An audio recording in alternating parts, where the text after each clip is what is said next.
Hello students, welcome back to my channel. कैसे हो आप सब? उम्मीद करती हूँ बेटा सभी अच्छे होंगे और अपना ख्याल भी रख रहे होंगे। तो बेटा आज हम करने जा रहे हैं अपनी वर्कशीट नंबर 5 साइंस सब्जेक्ट की है बेटा। 10वीं क्लास के बच्चों के लिए है, 14 तारीख की है, ठीक है। जिसमें आज का हमारा टॉपिक क्या रहेगा? इलेक्ट्रॉनिक कॉन्फ़िगरेशन, ठीक है। इंग्लिश मीडियम के बच्चों के लिए बेटा ये। अब जो हमारे टॉपिक आ रहे हैं बेटा, उसके लिए मैं आपको बता दूँ, ये आपके जो टॉपिक है किसी एक पर्टिकुलर चैप्टर के सीक्वेंस में नहीं आ रहे हैं। जैसे आप 10th में आए हो तो ये 9th क्लास के टॉपिक आ रहे हैं, क्योंकि कुछ चैप्टर्स आपके क्या थे बेटा, छूट गए थे, अच्छे से रिवीजन नहीं हो पाई थी। लेकिन आप 10th क्लास में आए तो बेटा आपके लिए पढ़ने बहुत ज़रूरी है। ये इतने इंपॉर्टेंट टॉपिक है, अगर आप इनको नहीं पढ़ोगे तो आपको शायद 10th में और बाकी जो है इससे रिलेटेड टॉपिक समझ नहीं आएंगे। तो इसलिए आपको ये ब्रिज कोर्स कराया जा रहा है 31 जुलाई तक। उसके बाद आपके जो हैं चैप्टर वाइज सीरियल में आपके जो चैप्टर्स हैं वो आया करेंगे टॉपिक वाइज, ठीक है। तो अब हम इनको पढ़ेंगे, ये आपके लिए बहुत इंपॉर्टेंट हो जाते हैं, तभी आपके ब्रिज कोर्स के अंदर इनको कराया जा रहा है, क्योंकि इंपॉर्टेंट है। इनके बिना आप आगे पढ़ोगे तो अधूरी हो जाएगी आपकी पढ़ाई, ठीक है। तो देखो क्या है electronic configuration. As discuss earlier that electrons revolve around the nucleus. क्या है बेटा कि इलेक्ट्रॉन हम पढ़ चुके अपनी लास्ट वर्कशीट के अंदर कि क्या करते हैं, न्यूक्लियस के चारों तरफ चक्कर लगाते हैं, ठीक है। क्या करते हैं, न्यूक्लियस के चारों तरफ क्या करते हैं, इलेक्ट्रॉन चक्कर लगाते हैं। ये न्यूक्लियस है, इसके चारों तरफ क्या कर रहे हैं, इलेक्ट्रॉन चक्कर लगा रहे हैं, ठीक है। You must be thinking do they revolve randomly और फॉलो एनी रूल। अब तुमसे ये पूछा गया कि ये चक्कर तो लगाते हैं इसके चारों ओर, क्या ये कोई रूल फॉलो करते हैं या नहीं करते हैं।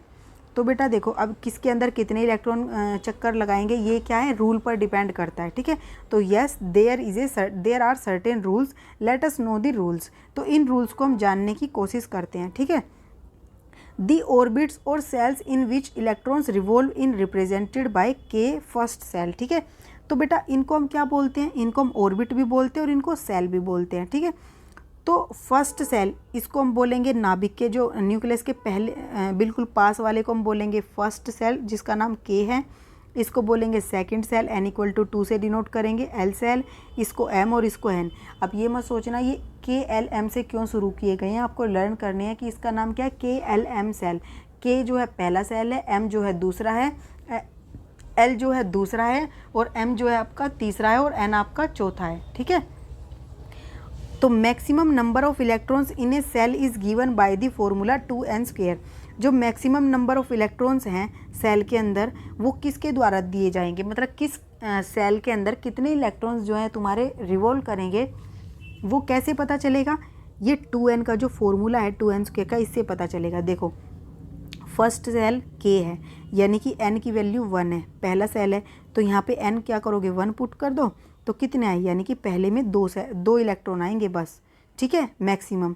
फिर L की बात करें, L में क्या होता है, n=2 होता है, तो 2 n की वैल्यू क्या करोगे 2 पुट करोगे, इसका स्क्वायर, तो क्या हो गया 2 × में 4, यानी कि कितने हो गए 8 इलेक्ट्रॉन आ गए, ठीक है। इस तरीके से M जो है, M क्या है, M में कितने इलेक्ट्रॉन हो गए, n=3, तो 2 की पावर n पुट करो, 3 पुट करो स्क्वायर, तो कितना हो गया बेटा 18। ऐसे ही फोर्थ में पुट करोगे तो 32, यानी कि पहले में 2, दूसरे में 8, तीसरे में 18 और चौथे में 32।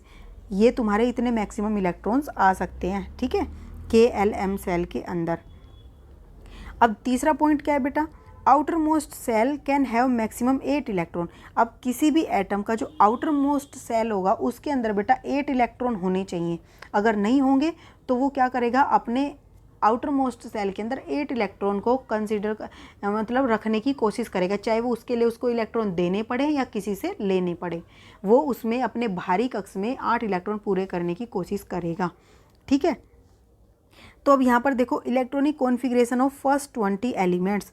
तो इलेक्ट्रॉनिक कॉन्फ़िगरेशन है जो फर्स्ट 20 एलिमेंट्स की आपको दी गई है, 9th क्लास में आपने पढ़ा भी होगा बेटा, पूरी टेबल थी, अगर नहीं पढ़ी है तो आप आज पढ़ लेना, बहुत ही इंपॉर्टेंट है, ठीक है। जैसे फर्स्ट क्या है बेटा, हाइड्रोजन, ये सारे सिंबल्स आप याद कर लेना, सीक्वेंस 1 2 3 4 ऐसे करके है 20 तक है, ठीक है।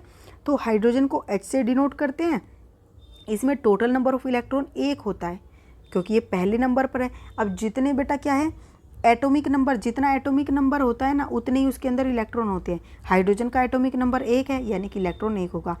हीलियम का क्या है, इलेक्ट्रॉनिक नंबर क्या है बेटा, सॉरी एटॉमिक नंबर 2 है, तो इसके अंदर क्या है इलेक्ट्रॉन्स 2 होंगे, ठीक है। अब यहाँ पर हीलियम के अंदर हाइड्रोजन के अंदर क्या था, एक इलेक्ट्रॉन था, तो पहले सेल में क्या आएगा बेटा, 2 इलेक्ट्रॉन आ सकते हैं। हमने क्या कहा था, 2, 1 मिनट हम यहाँ पे साइड में लिख लेते हैं, कितने आते हैं, 2, 8, 1 मिनट और रुको। पहले सेल में 2 आ सकते हैं, दूसरे सेल में कितने आ सकते हैं, 8, तीसरे में 18 और चौथे में 32। ठीक है, अब हाइड्रोजन में एक इलेक्ट्रॉन है तो पहले में ही आ जाएगा, तो इसके बाकी इलेक्ट्रॉन ये कक्ष खाली हो जाएंगे सेल। ठीक है, इसमें कुछ नहीं आएगा। फिर हीलियम, हीलियम में बेटा क्या He से डिनोट करते हैं, 2 इलेक्ट्रॉन होंगे, दूसरे नंबर पर है तो दोनों क्या होंगे, पहले वाले में आ जाएंगे, क्योंकि इसमें 2 आ सकते हैं तो बाकी में नहीं आएगा कोई भी। जब तक पहले वाले में पूरे नहीं हो जाते, जब तक दूसरे वाले में कोई नहीं जाएगा कोई भी इलेक्ट्रॉन। ठीक है, पहले वाले को पूरा करना पड़ेगा जब भी दूसरे सेल में कोई जा सकता है। ठीक है, अब देखो लिथियम, लिथियम तीसरे नंबर पर है, 3 इलेक्ट्रॉन हैं, 3 है तो पहले में तो सिर्फ 2 ही आ सकते हैं, बचा एक, अब एक कहाँ जाएगा, उससे अगले वाले में चला जाएगा। बेरिलियम जो है बेटा, बेरिलियम Be से डिनोट करते हैं, 4 इलेक्ट्रॉन होते हैं, पहले में 2 ही आ सकते हैं, बचे कितने, 2, तो 2 नेक्स्ट में चले जाएंगे। ऐसे बारी करते करते करते नियोन पर आएंगे। नियोन को Ne से डिनोट करते हैं बेटा, और इसमें क्या है, 10 इलेक्ट्रॉन है, तो पहले में तो 2 आ गए, बचे कितने, 8, तो 8 इसमें आ सकते हैं आसानी से मैक्सिमम, तो L में आ गए, बाकी खाली रहेंगे। फिर सोडियम, अब सोडियम में बेटा क्या है, Na से डिनोट करते, 11 इलेक्ट्रॉन होते, पहले में 2 आए, दूसरे में 8, बचा क्या, 1 इलेक्ट्रॉन बचा, तो वो तीसरे में चला जाएगा। ठीक है, ऐसे करते करते सारे बेटा इसी तरीके से करे गए हैं, और उम्मीद करूँगी आपको ये अच्छे से समझ आएगा। अब हम इस पर कुछ क्वेश्चन आंसर करते हैं। तो देखो फर्स्ट क्वेश्चन क्या है, write the number of electrons can be accommodated in K, L, M, N shell. तो इनके अंदर कितने कितने आते हैं, तो K के अंदर बेटा कितने आते हैं, 2, L के अंदर 8, M के अंदर 18 और N के अंदर 32। ठीक है, फिर the maximum number of electrons in a shell is given by 2n square, फॉर्मूले से दिए जाते हैं। Find the maximum number of electrons in L और M। तो L के अंदर बेटा कितने, 8 और M के अंदर 18, तो आप लिखोगे 8 और 18। ठीक है, ऐसे लिखोगे, L के अंदर 8, M के अंदर 18। फिर है third question, right the electronic configuration of the following elements. तो जैसे magnesium, sodium, chlorine, aluminium, carbon और ऑक्सीजन, इनकी आपको लिखनी है। तो फर्स्ट देखो मैग्नीशियम है। ठीक है, आपका मैग्नीशियम है, ये रहा। मैग्नीशियम का है बेटा, ये रहा। इसको Mg से डिनोट करते हैं, इसमें 12 इलेक्ट्रॉन होते हैं, तो आप कैसे लिखोगे, Mg।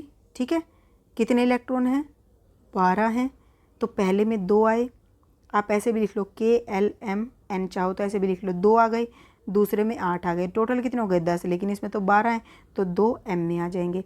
फिर पूछा है सोडियम। अब सोडियम क्या है बेटा, Na से डिनोट करते हैं और इसमें 11 इलेक्ट्रॉन होते हैं। ठीक है, ये रहा सोडियम, पहले में 2 आ गए, दूसरे में 8 आ गए, कितने बचे, 1, तो 1 इसमें आ जाएगा। फिर क्लोरीन, अब क्लोरीन को Cl से डिनोट करते हैं बेटा, इसमें 17 होते हैं, तो पहले में 2 आ गए, दूसरे में 8 आ गए, बचे कितने, 7। ठीक है, तो 7 आ जाएंगे इसमें। फिर एल्यूमिनियम, अब एल्यूमिनियम जो है बेटा Al से डिनोट करते हैं और इसमें कितने होते हैं, 13, तो पहले में 2, इसमें 8, बचे कितने, 3।